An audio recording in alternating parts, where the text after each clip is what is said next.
Hi,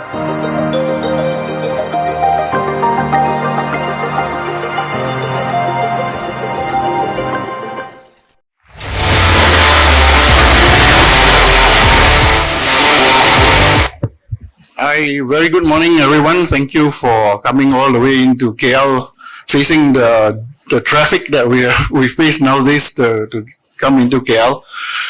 Okay, so let me get started. I only have 20 minutes, so let me just get this going. All right, so let's just look at the data center itself, right? I think all of us are familiar with what a data center is. It is a very expensive piece of asset to any company. So it's very capital intensive, and it has a lot of inherent risks when you construct and operate a data center. So I think I don't really need to go into that in much detail right now, but let's talk a bit about hyperscale data centers compared to basically the typical enterprise data center. So when I started my career in 1988, a data center was a relatively small construction, right? Maybe it had 1,000 or 2,000 square feet. The really big ones maybe about 5,000 square feet. But they are considered quite large back then, okay? But today, right, your cell phone has more storage than those data centers back then, even though it took up so much floor space. And the thing is, the risk that goes into operating a data center, there's so many things involved. The power out, you could have a power outage, you could have equipment failure, you might have software issues, and nowadays with the internet, you might have cybersecurity attacks and so on. So imagine if you're constructing a hyperscale data center. So let's put that in context. So your typical enterprise data center maybe will be 200, 300, 400 kilowatts power requirement.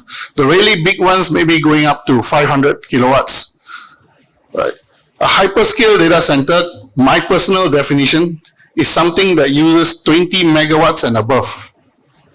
And 20 megawatts is considered relatively medium size nowadays. Right. I will have some examples to show you later. Okay. So what you see on the screen now are basically the 8 criteria that that basically support a data center operations, right? So we can see there's connectivity. That's very, very important today. A data center and its connectivity cannot be separated today. In the past, a data center is constructed right in your office building, or maybe right next to your office building. So all you needed was a local area network connecting the data center to your facilities. But today, if you are not connected to internet, the data center is just a building. There's nothing much to it. So internet connectivity today, number one most important issue. And getting sufficient bandwidth is another story. Most of us now today have got 100 megabits connection to your home broadband, okay? So imagine, right, if every single Malaysian today is connected to internet and each of us requires 100 megabits of connectivity, imagine what is that, 33 million times 100 megabits. So we are starting to talk about terabits of connectivity, right? So you need cables to interconnect all these data centers together. So you can imagine the internet. It's basically a giant network of optical networks connecting everything together. And if your data center is not part of that network, it is going to be a problem. Next on the list is the cost and ease of doing business. The data centers we deal with today are commercial enterprises. They need to ensure that there is a profit at the end of the day. So I spend millions of ringgit constructing a data center. How do I get my return on investment? Okay, and speed to market is very, very important. We have companies coming to Malaysia today wanting to go live within 12 months. And if you look at constructing a large-scale data center, 12 months, you can't even get the building ready, right? But they need to go online 12 months. So they will look for potentially existing data centers that are already operating, get the racks and servers in there, and start the business as quickly as possible. Right. Next, progressive data governance. Now, the internet is a seamless interconnected network throughout the world. Now, if countries have got barriers to data flow, that means anything that limits the flow of data from one country to another, cross-border, this presents a challenge. Because if you don't have that connectivity, if you don't have the seamless interconnectivity, the internet just doesn't work. Right? So, for example, I think pretty much everyone in the room here is using WhatsApp, right? I can't think of anyone not having WhatsApp. But if you use WhatsApp, you're actually using servers from outside Malaysia. Okay, you don't even know where the servers are. They belong to a Facebook subsidiary somewhere. Now, so when you transmit a document over WhatsApp, you share a document with someone, it's going out of Malaysia, going to the WhatsApp server somewhere, and then coming back to Malaysia to the person you sent it to, or maybe even the person that's overseas. Right. So, how do you ensure that that information you sent is protected? Okay, so that's one of the things to think about. Now, governments who actually restrict the flow of data is actually holding back the digital economy, because if you stop data flow out of your country, then you are actually getting in the way of online business and so on. So it doesn't work. So for example, if you travel overseas and you use your Maybank banking app to do a transaction, that is a banking transaction that involves traveling to outside Malaysia and coming back. So if let's say Bank Negara says, okay, no more international connectivity for banking transactions, then you cannot use your banking apps when they're overseas. Right? So it's quite important that the government does not get in the way of international data flow. Next is energy. Now, I think if any of you in here operate a data center, you will know that energy cost is 30 to 40% of the operational expense of a data center. So energy is the number one most important resource to the data center. Obviously, without energy, you can't run anything, right? Then obviously, you also have energy not just for the computers, but you need energy to cool the data center as well. Okay. Next is land and utilities. If you're constructing a data center, it needs to be in a location where there's room to grow. Now, in the past, where we have a 500 kilowatt data center, that's not a problem. But we are getting companies coming into Malaysia and saying, day one, we need to have 5 megawatts. Within the first year, we want to have 20 megawatts. 3 to 4 years later, we want to have 50 megawatts. And long term, we want 200, 300 megawatts. So think about that. Just to give you an idea of how we are scaling. Yesterday, we had a presentation from TM1, where basically they showed that Malaysia has currently about 100 to 200 megawatts of data center power usage. That's a little bit higher than the numbers that we have, because according to my own numbers, we are roughly around 100 megawatts. So I think perhaps TM's number includes enterprise data centers as well. Whereas my number, 100 megawatts, comes from commercial data centers. So you can imagine if a company is now coming in telling us they alone are going to be using 200, 300 megawatts. It's a game changer. Okay. So as you construct data center with needing all that power, you need more room to grow. So up to now, Singapore is still the data center hub for ASEAN. But I think most of you know that Singapore actually had a moratorium on data center construction for the whole of 2021. And suddenly, these data center companies were forced to look at Malaysia and Indonesia and so on. So we've had expansion out of Singapore to Indonesia, Batam, and now Malaysia. Okay, and then what have we got to offer them? We're offering them space to grow. because you can build your 100 megawatt data center in 50 acres of land, but if you need another 50 acres for the second 100 megawatts, you can't find it in Singapore, right? So we are now the hotspot for data center investment. Next is the demand. Now, as I mentioned, the data centers we deal with are commercial entities. They need to turn a profit. Now, they will not construct a high capital, high risk investment in the country unless there's demand in the country.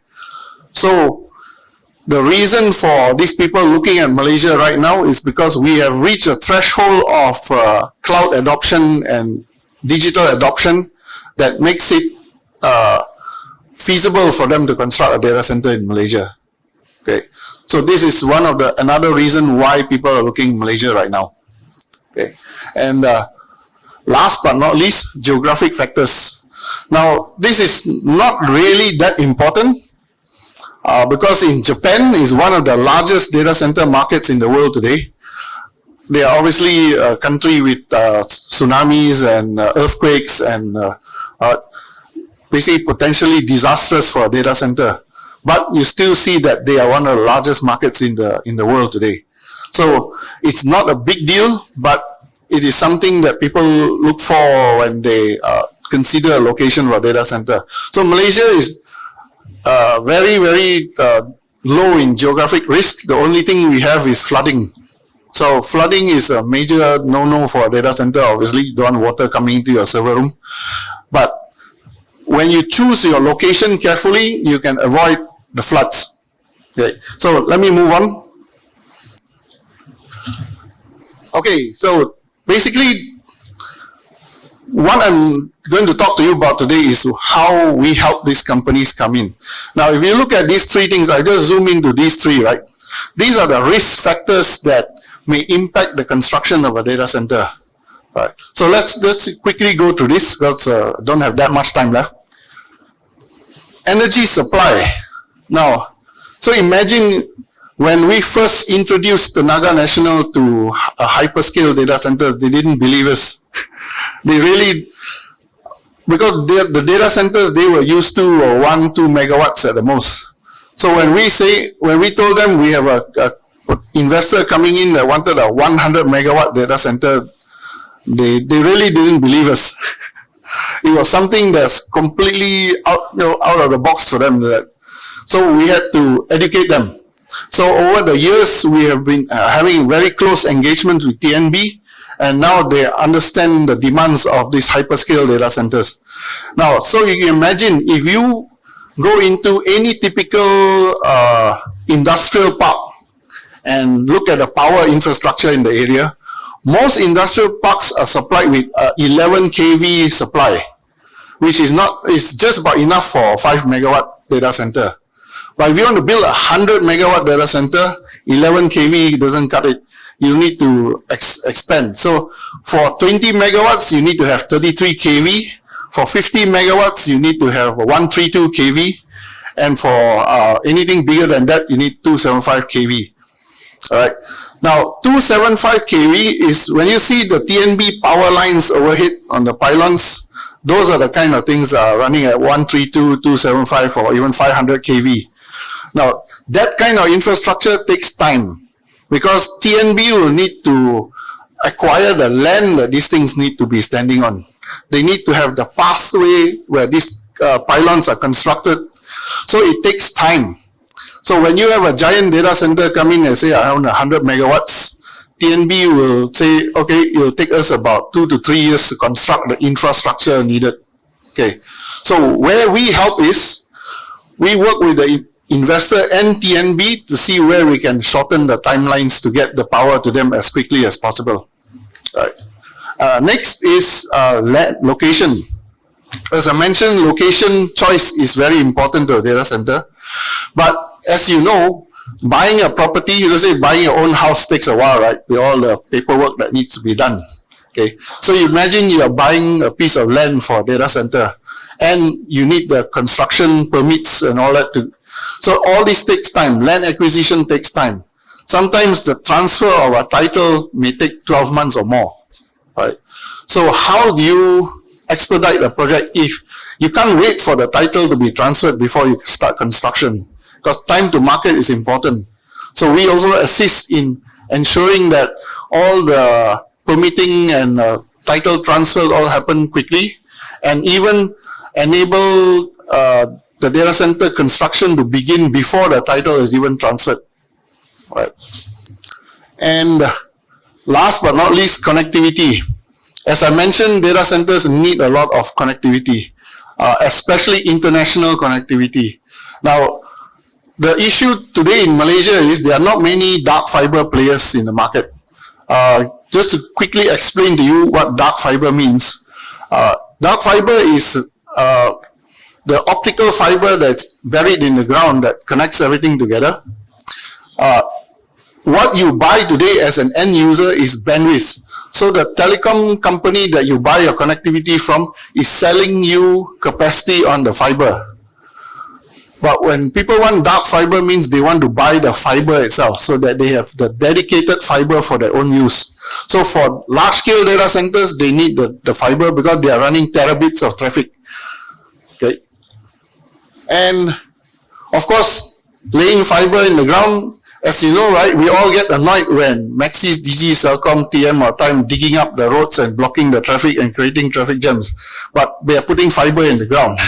So the work needed to put the fiber in the ground, the permitting needed takes time to get approval from local authorities. So we also help with the investors to ensure that this process is as smooth as possible and they get the fiber where they need it in as quickly as possible. All right, next.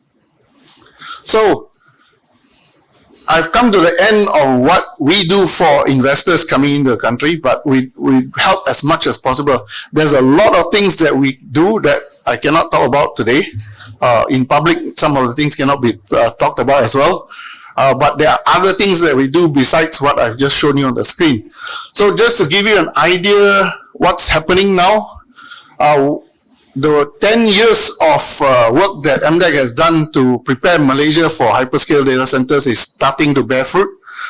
In 2021, we had 4 major announcements. So I'm just going to take you through this quickly because I'm down to 2 minutes. All right, so this is Bridge Data Centers. Just quickly about Bridge. Bridge entered the market through acquiring a local player. So they have currently 2 operating data centers in Cyberjaya, and they are constructing 2 more. So this is the announcement in early 2021 where they announced the Bukit Jalil data center. So they are building one in Technology Park, Malaysia right now. Next, I think most of you may have heard this.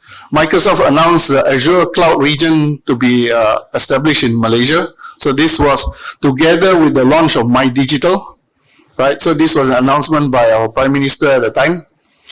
Right, so this is a big deal for Malaysia. So currently, if you use the cloud today from Microsoft, we are using the data center in Singapore. But obviously, you can choose to use other locations. But once this comes online, it will actually be in Klang Valley. Then we have GDS. GDS is one of the largest data center companies in China. So when they came in, it was basically they wanted everything to be fast-tracked. They are one of the fastest moving investors we have seen so far, right? And they made an announcement to construct a hyperscale data center in Iskandar Putri Industrial Park in Johor. So work is in progress now. And they actually even announced a joint venture with YTL Corporation. So they are building a second data center with YTL also in Johor. Right? So that gives you an idea how aggressive some of these investors are. So that's 2 hyperscale data centers that's constructed in Johor by GDS. And next is Bridge Data Centers again, a second new construction. This is in Johor as well, in what we used to call KIDEX. KIDEX is a data center park. It's now been renamed to STEP, the Sedenak Technology Park. Okay, So this is a hyperscale data center. 100 megawatts is the announced capacity, but I believe they are going to grow that more than 100 megawatts. Okay, so that's Bridge Data Centers. And last but not least, we have a European data center company, Yonder, which also announced early this year.